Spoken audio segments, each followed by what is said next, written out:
that. And we'll go here. So there you have it. I know that you probably can see a screen of me up on the side of your screen, and hopefully you'll see most of the slides that are here. Because if I was supposed to reformat this somehow, I don't know how you do that. But I just want to welcome you. First of all, say thank you for coming on this crazy 3-week adventure with me. I have, I've done some small group stuff. Years and years ago, I started a guilt-free accountability group that we met once a month for, about a year actually. 5, 6, 7 ladies here in the Okanagan, and we kept accountable with each other via email once a week, and then we get together, drink wine, catch up, what you've been working on, and eventually, actually, that small little group, we wrote a little manual called Guilt-Free Accountability, and was a beautiful experience. So I understand the power in coming together as friends and associates and girlfriends, and what that does for us. I didn't realize until last year this time when I did a Facebook group with Beth Hanaszewski, who did the interview with me. I posted for us. Good friend, good colleague. She lives literally down on the same street as I do. And how engaged women got on our Facebook group. And and how much cool stuff was shared. And so I knew that was possible. I didn't go into this year with the idea that I was going to start this group of people. It was not on my radar. The only thing that's been on my radar, and I've shared that with you, is that I knew that when Kevin and I bought this acreage and renovated this house that we live in now, I wanted to host an event here just because it's a really beautiful slice of the planet with phenomenal views, and it's just got some cool energy that I just want to share with people. Very cool. And anyway, so I knew that I wanted to do something. That's all I had on my radar, other than, take a booking, go travel, do what I do. And so as I kicked into the second week of January, as many of you might have saw on my just regular Facebook page, I did a live thing. And I've done lots of them with you guys since then, but I'd only done 1 or 2 up to that point. And I just because I'm a pretty honest person, I wear myself on my sleeve really lots. I just said, I'm not feeling it. I'm not feeling the, hey, let's kick off into 2017. I could none of it. I felt really, really heavy. I know what depression feels like. I don't think I'm depressed. I've been there many times, but I really just wasn't feeling like I thought I should be, considering what I do for a living. So that's why I expressed that. Well, by the time I got home, and I've said this to a few of you, I probably had about 400 shares by the time I got home from that particular hike with my dogs. And by the end of the day, it was like 600 shares. And Chloe, my oldest, said, Mom, why aren't you doing what you used to do with the ladies? And I said, and seriously, within an hour, boom, we were up. 21-day challenge. Let's just, what the heck? And because it's New Year's and all that, that's what we did. It's just an experiment. Set a few intentions, see how it played out, see how it feels, what kind of results did you get? So to wrap, and today is the 21st day. So to wrap that up, I thought, okay, I'm going to wrap this up with a webinar, because one of my intentions for my business is to stretch myself, and doing these is a stretch. I don't know why. I literally am drinking tea. I should have drinking scotch, because I just get really nervous doing a webinar. But anyway, so that's my welcome. My intention for this 45 minutes with you, now remember, we have to wrap up before the Bachelor starts. I know for you in the East, it's already started, but don't tell us, is to just, go through a few things that I'm really passionate about and share with you. And I lit a candle. So I said this morning, so today, January 30th, this is my mom, and my mom passed away 2 years ago today. And obviously we cremated her, and my sister Diane does glasswork. So I wanted to have a piece of my mom to come home with me. So that's the first time I've lit this candle. I didn't light it last year. So that's my intention. And it's just a reminder, because, when you take yourself too seriously, life is life is life. We're all human. So I'm going to see what I have to do here. There you go. First thing I want to talk about is that the majority of us, and, what was so beautiful for me, and this is totally selfish, so what's so beautiful for me for what I do for a living, is the conversations that happened on our Facebook page. just shows me. And if you noticed, there was themes that repeated and repeated and repeated themselves. I could write material for the rest of my career, and that's all I ever have to do is just go back and refer to everything everybody said, because we are all very human, and self-doubt and not sure, and all the things that come up, we don't give ourselves enough credit for how beautiful we are. We haven't found our stride at some point, or we had our stride, we've lost our stride anyway. So when I talk about selling your shares in the deferred life plan, regardless of how old any of us are in this group, we just continuously keep putting off and putting off and putting off doing what we really want to do until something more comes along. Like if I literally waited until I understood this program, Zoom that is, before I ever launched a webinar, I would never get on this thing. So what's worked well for me, even though it scares me, is I've pushed myself many times when I'm not quite there yet. I've sold programs that I have to deliver that I've never written, because then it forces me to write it. So saying I'm going to have a webinar on this day at this time forced me to get on the phone with a few colleagues and say, could you walk me through this program? Because I hope you understand what I'm saying. So if you keep putting off and putting off and putting off until something more or better comes along, where there's more money, more time, better relationships, better bodies, happier families, whatever, 4 pounds, 2 pounds, 8 pounds, we'll never get anything done. So I just want you to think in terms of just start. I'm going to start this whole hour with just start anything. And I'm going to say at the very end, just start anything, because the majority of us hover. But in order for us to do that, and we've talked a lot about this, and a whole part of the 21-day challenge has been around increasing energy, increasing enthusiasm, increasing vitality, resiliency. All of that is energy. And if you're going to do anything cool and extraordinary and push yourself and try new stuff, you need energy to do it. And it's a very, very simple process. It's just energy out equals energy back. So the big part of moving, and I don't care how you move, I've always said that, and if you don't like what you do for what you call physical activity, you need to find something that you like to do. I was at a workshop on Tuesday night with, actually Beth gave it, and she made us rate, physical activity, 4 things. And the lady beside me, she's like, oh, she gave herself a really low mark. But her girlfriend goes, well, yeah, but you're in gym class, you're in a class Mondays and Wednesdays, and you've got this other thing going on Thursdays and Fridays. She goes, I think it's pretty good. And I said, well, are you rating yourself on your physical activity because you're not getting a result that you want? She goes, I hate these classes. I just signed up. I go, well, you're never going to want to go to them. See, I look at physical activity as the most serene thing I do.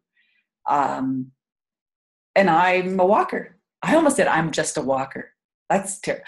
I'm a walker. I'm a hiker. I'm a trail walker. And it is like, so it and my sense of, I was also my own spiritual practice, my own meditative kind of thinking about life kind of thing. It's all in one. And, but I love it because I know exactly how I feel when I'm out there. So I'm going for the feeling of what I'm like when I'm there versus am I pushing enough weight here today? So energy out equals energy back. This one's, we can't even have a conversation about this one because it's a non-negotiable actually. And I think I've hit that one a few times on the old Facebook page. So myself, I've had a transformation over the last couple of years because I finally did this. I finally sat down and looked in the mirror. I mean, honestly looked in the mirror. I've been getting on stage. I wouldn't say I've been a full-time hypocrite on stage for the last 24 years, but certainly a partial hypocrite because I wasn't loving myself a lot and sometimes not at all. But I could get on stage and I could, you see me, you guys, rah, rah, Noah, right? And a lot of those times that was a bit of a push, meaning that basically I was beating myself up pretty hard. But I'll be honest with you, looking in the mirror is not easy. So when the question is asked, what do you really want? The majority of us, and I've asked this question on my database lots, the majority of us will say things like, I don't know, I'm not really sure. And the truth is, we pretty much do know what we want, but we don't want to admit we know what we want Because if we actually verbalize that, let alone, write ourselves a little note, we might have to do something about it. So when I asked you, your homework coming into this class tonight was, if I was the genie and I granted you a wish, you can only have one wish, and you can't wish for more wishes, and you can't wish to take away someone else's free will, meaning you can't make someone else love you if they don't. I hope you brought, if you have a piece of paper, I want you to just jot down what you wished for. Okay? I'm going to ask you 3 questions. That's the first one. That was the homework. I could give you a wish. It could be anything. It could be all the money you need. It could be a home, wherever it might be. It could be whatever it might be. What comes to your brain if you're granted a wish? Hopefully you were writing. Okay, I'm going to ask you to chat. Go into the chat box here in a second, but not yet, and give me the answer at the end of this. You've been granted that wish. Now I want you to picture yourself there. So if you've just gotten all that, whatever you just asked for, what does your life look like? Like whatever, whether it's money or it's the home or it's the body or whatever you've asked for. How does it show up around you? How do you show up around it? Like, can you picture yourself there? And what I really need you to do is put down a couple of contextual words here that describe it, so you have to actually visualize that, yes, you're there. So if you're writing, and hopefully you are, put down a couple of descriptor words for me. Okay, so that's question number 2. And question number 3 is, I've granted you the wish, you can see yourself there. What does all that stuff make you feel? And I want you to jot down the emotion. What does all of that bring you? How does that make you feel?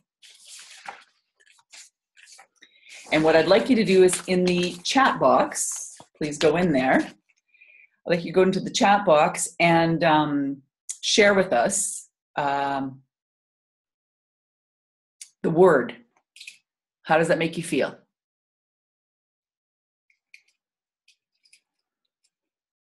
And hopefully, see, I get a little orange light. Thank you. Okay. So joyful, enthusiastic, complete, alive, content and safe, fulfilled. Those are beautiful words. If you excited, if you saw the interview that Beth did with me, the value. So these are words that these are intrinsic feelings that you're writing down right now. That's what I'm shooting for. The highest value for most females is safety, and the highest value for most men is freedom. So depending on the audience that I ask the question in, depends on. So is anybody else? So we've got some really, really good words there. Loved, excited, fulfilled, alive, complete. So really the answer to your 3rd question is the answer to the 1st question. So what you wrote down is whatever the genie would grant you. What you're really looking for is what you wrote down here as your 3rd answer. And this 3rd answer, this 3rd value, if you want to call it that, or yeah, it's a value word. Accomplished, complete, relieved, or relieved, yeah. Security and happy. Security and safety are very similar. This word for you is what I call an undercurrent. So this word is why you get up in the morning, and it's why you do what you do. It's why you volunteer for where you volunteer. It's what brings you the most of your joy. So this is an intrinsic driver, whereas the extrinsic would have been the money or the house or the whatever the wish may have been. If you're fairly self-aware, you might have started with this word to begin with, but for me to sort of dig for people, it helps to kind of walk through the process of those 3 questions. So just know that moving forward into the next 21 days for you, or whatever, 42 days for you, or the rest of the year, that this right now is your baseline. This is your undercurrent. So and what I said to the last group, I did a webinar a couple of weeks ago, and I said, so because it's evening now, for all of tomorrow, if it's possible, make all of your decisions tomorrow based on that word that you're going after. So when you, whatever it is, whether you go shopping or whether you go out for lunch or whatever, base your decisions. If you work for yourself, if you're an entrepreneur, make some moves tomorrow for your business based on the word you just wrote down. Because it's a really beautiful place to work from versus the push. Work from that space. All right. Does anybody have any questions on that particular exercise? Okay, we're going to move forward. This is first the work, then the lessons. So this last 3 weeks for some of us has been a bit of work. And I'm assuming that some of you learned some lessons over the last 3 weeks. And if you could, in the chat box, because it'd be good to sort of just hear, what, if anything, over the last 3 weeks, and you know, you never know when the lesson's going to come. That's the funny thing about lessons. You know, when I walked the Camino, for those of you who heard the story, I didn't get anything out of it. At least not at first. It took me a long time to figure out my lessons from the Camino. But at first I was just so ticked off because it was so miserable out, and it didn't feel like it was like, oh, you know, an aha moment or coming to Jesus or anything. There was nothing. I was like, oh, it's just way too hard. Maybe about a year and a half after it was over, I kind of went, oh, okay, that's why I did it. Because it kind of launched me into my walking career, I'd say. That's for sure. It certainly gave me the basis for my my confidence, without a doubt, of walking, about being alone, like really long extended amounts of time being alone, those kinds of things. But so in the chat box, if you would, over the last 3 weeks, whether you were full on engaged or 10% engaged, or you just watched from the background, you never actually put a word down on the Facebook page, and you know who you are if you're watching this. I'm just kidding. There's a few of you I know who are on the thing who never wrote a thing. That's interesting. It's always interesting to me why. It's just observation. Why people engage, why people don't engage. I mean, it's not their thing. But anyway, so if you could please just in the share chat box, if you wouldn't mind. Were there any lessons that you learned over the last? Okay, there goes that's my professionalness right there. Yeah. Oh, yeah, it's not you, which means I don't know in Ukrainian. Thanks, Christy. So I don't know if everybody can see this. I'm just going to read it out loud. The excuses I make for myself when I have to give up something, but not thinking about what I have to gain. Well, that's pretty human, right? And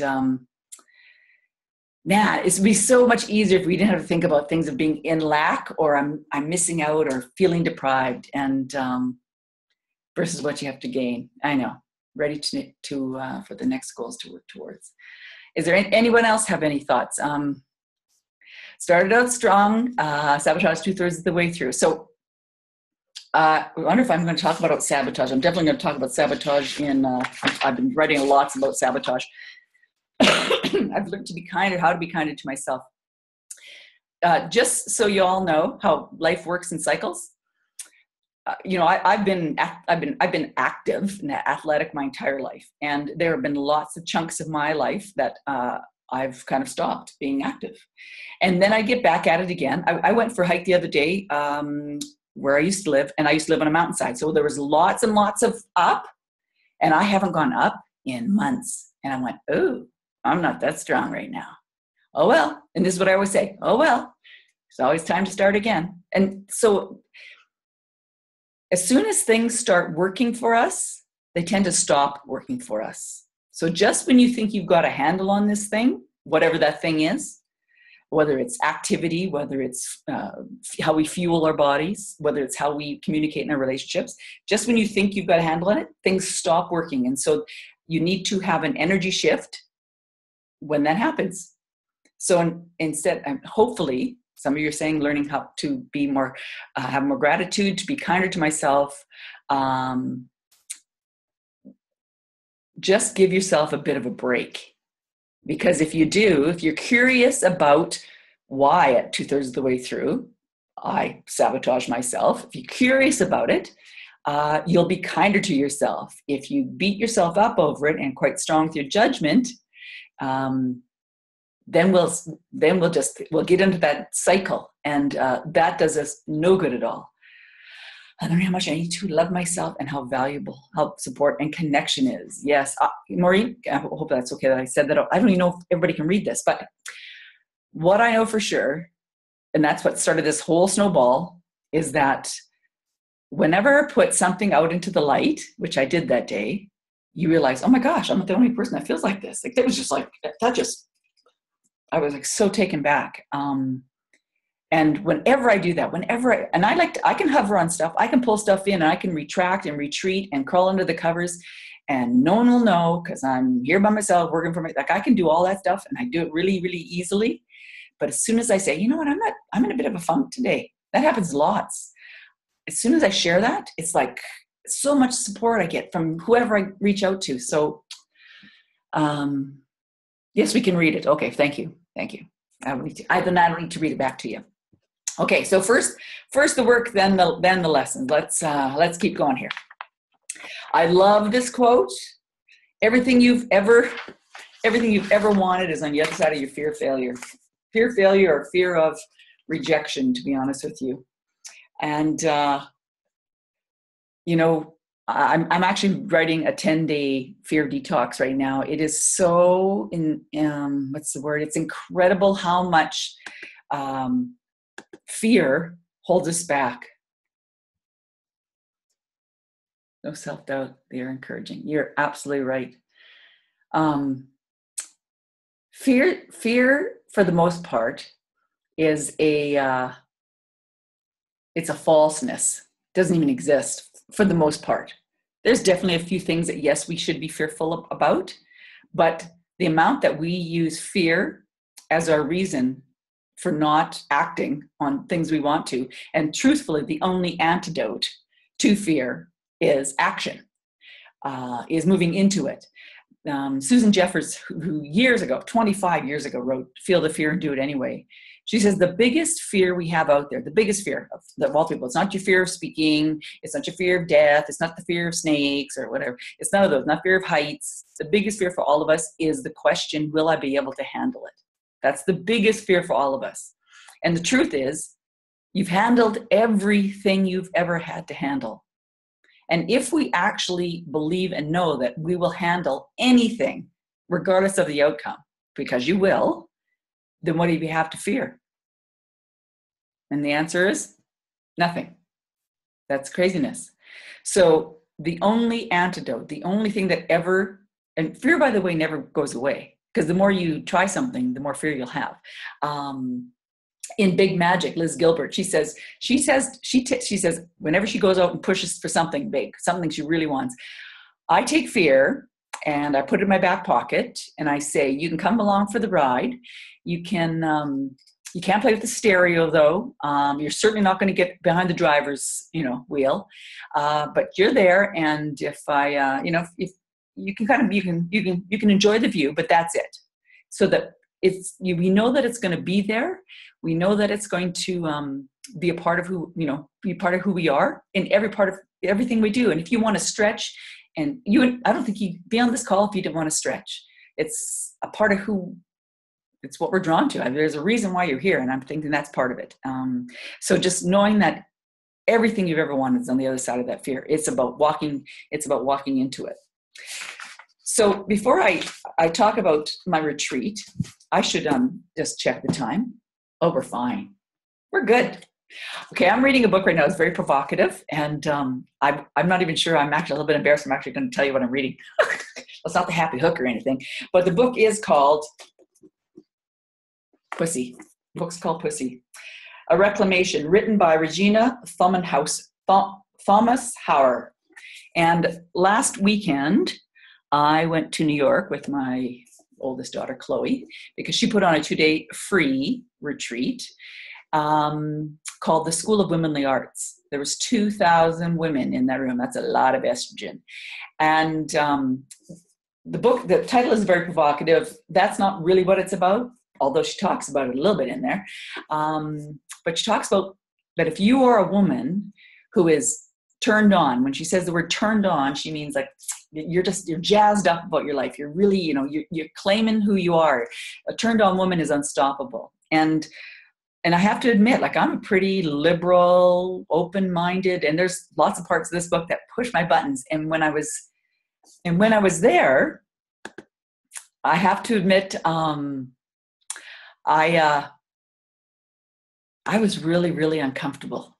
I'll do some pretty daring things. Like, heck, I got dressed up in a bath towel and a thing on my head and went down and had lunch with my girlfriends for Christmas because I wanted to win the contest. I have no problem embarrassing myself. But I realized when I was at this weekend, because there's a lot of women in the room who had been to some of her courses before. So I think they've, followed some of her suggestions for being just really claiming yourself as a woman, all parts of you, your voice, your sensuality, your desires, all those beautiful things. And I went, oh my God, I am shut down. And it wasn't even her words that they call her Mama Gina. It wasn't even what she said so much. It was me just observing how powerful some of these women in this room were. And I'm talking every age. I'm talking 18-year-olds. There was 82-year-olds in the room. Probably the average age would have been around me, 50 something. The fellow probably average age, probably about 45, 55. Anyways, I'm just going to read, and hopefully you'll enjoy this. It's just one little paragraph. And then I'm going to tell you about the weekend I'm going to have. And hopefully some of you can come out and drive. Thank you, Christy, for linking the book. The book I haven't read of hers yet is School of Womenly Arts. That's my next one. But anyway, so I'm going to read from her book.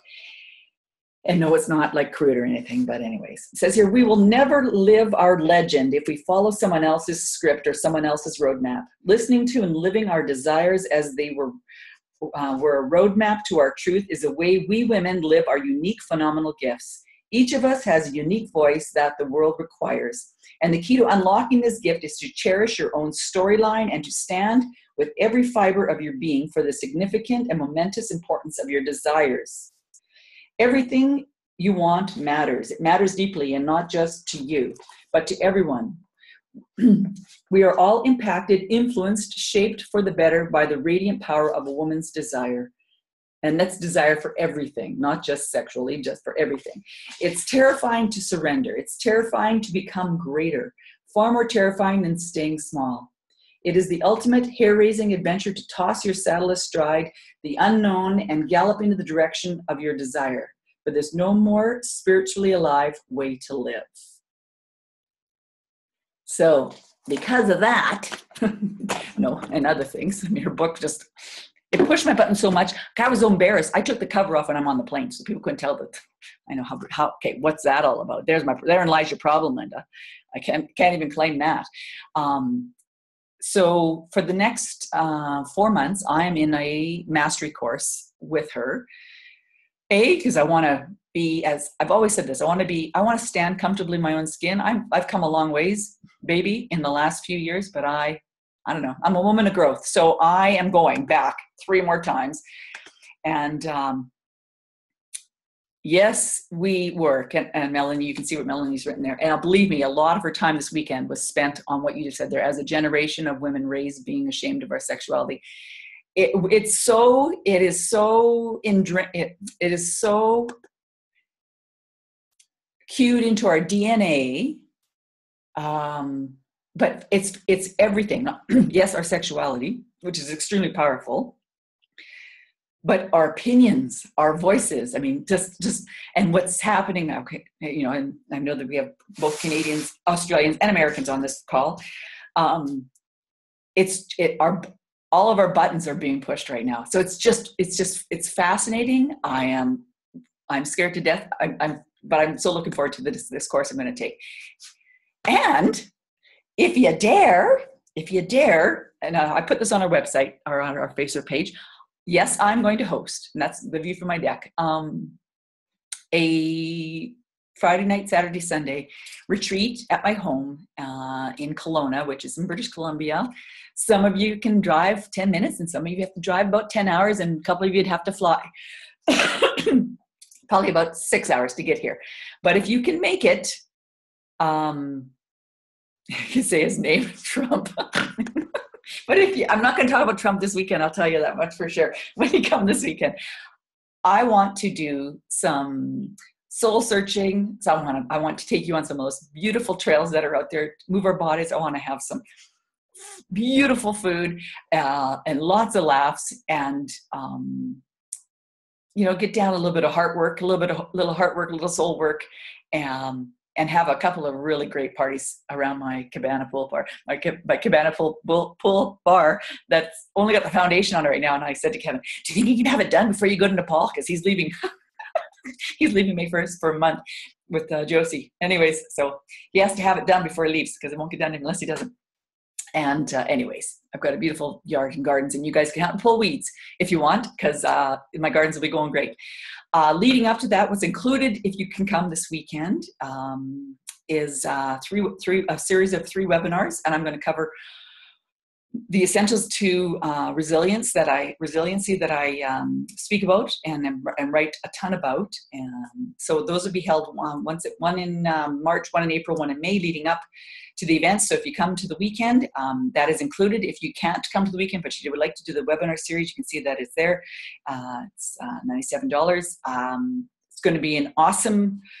It's going to be awesome. I do one of these once a year. There's only 20 spots, so if you want to take part, hopefully you'll consider doing that sometime this week. And here is why: because if you sign up for the weekend before Friday or by Friday, I will put your name in the hat and draw for so you can bring a friend for free. And if 10 people sign up by Friday, it'll be 1 out of 10. If one person signs up by Friday, it'll be your friend coming. And so the odds are great, and you can bring a friend or a sister or whatever. But hopefully you'll consider it. And after the weekend, if there's a couple spots left, I will then put it up to my regular social media, my database or whatever, to fill up the rest of the spots. But I just love what we started, and I want to continue the conversation and dig a little deeper for some of us and continue the journey. It's actually Liz Gilbert said in Big Magic, if you want to create an extraordinary life for yourself, you have to do it leading with a lot more curiosity and a lot less fear. And if nothing else, if I don't ever chat with you again or whatever, just please make getting curious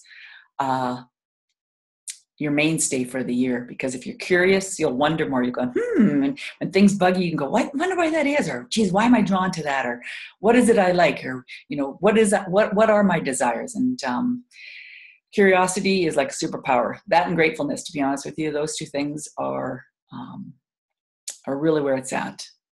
So with that being said, I will take any questions that you might have. Any thoughts, any questions, anything you want me to talk about? Anybody? Before I turn off the I don't even know how you do it. Stop the recording. Oh, there's the button. I got it.